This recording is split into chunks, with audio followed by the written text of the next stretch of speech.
interrupting. Again, I you're like to interrupting. interrupt now. This The is one who this is actually bad keeps on manners. yapping, chap, I चलो, interrupt them. मैंने mute So कर दिया yeah. हमको, ठीक है, आप So अपनी बात problem रखो। ये है You सर, have made देखिए, your point. हाँ, I wanted everyone to listen in Hindi because the problem is that he's speaking English and this is in Hindi live stream and everyone understands Hindi, not English, and that's why I said translate it. So let me translate it for him because he thinks he's very genius over here and nobody else can speak English. So let me move back to Hindi now so that everyone can comprehend what he just said. ये कह रहा है कि yellow discharge इतना बड़ा problem नहीं है, लेकिन वो बसा औकात हो सकता है अगर मेंस्ट्रुएशन साइकिल के करीब हो, यानी कि पीरियड्स के करीब हो, या प्रेगनेंसी की कुछ अलामात में से भी है। लेकिन येलो डिस्चार्ज नॉर्मल नहीं है। जो नॉर्मल डिस्चार्ज होता है वो ट्रांसपेरेंट वाटरी कलर का ही होता है, यही अभी इसने पढ़ा है। अब मैडम ये वो ठीक चूंकि कह रहा ज्यादा है। बड़े अंग्रेजी वाले हैं, ये अगर इसे अच्छी ट्रांसलेट कर सकते हैं तो कर दें। लिंक जो है ना आपके पास, ये इतने ज्यादा गूगल पे पड़े हुए जिसकी इंतहा नहीं। आप सिंपल, आपको सर्च करना है can a girl have yellow discharge, ये आप सर्च करें, आपके पास 3600 लिंक आ जाएंगे। जी ठीक है। मैडम जो उन्होंने कहा बिल्कुल ठीक है, लेकिन इशू क्या है यहाँ पे, मैं वो नहीं समझ आया अभी तक। सर नॉर्मल डिस्चार्ज हमने येलो नहीं ना होता, यही बता रहे हैं, बता ये रहे हैं कि नॉर्मल डिस्चार्ज, हाँ बता ये रहे हैं डिस्चार्ज डॉक्टर साहब। प्रॉब्लम है, उसमें तीन चीजें होती हैं। नंबर 1 कि या तो वो स्टेन करता है उसके पैड्स को, या इरिटेट करेगा, या स्मेल करेगा। अगर ये तीन चीजें हैं तो इसका मतलब कि वो नॉर्मल नहीं है। जो नॉर्मल है वो एक तो स्टेन नहीं करता, स्मेल नहीं करता, और इरिटेशन नहीं होती, और वाटरी होगा बिल्कुल। तो yellow is problematic most of the time.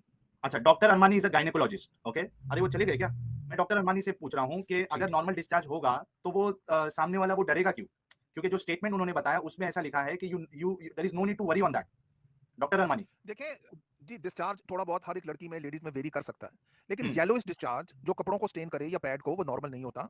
Normal discharge clear watery ही होता है। अगर आप बिल्कुल। येलो को नॉर्मल कहेंगे तो वो गलत है। अब प्रॉफिट मोहम्मद को किसी बीवी का येलो डिस्चार्ज था तो उसने उसको बताया होगा प्रॉफिट मोहम्मद को जी ये नॉर्मल है, तो उन्होंने नॉर्मल कह दिया, उसको इन्फेक्शन हुई होगी। तो अब हम क्या कर सकते हैं इसका?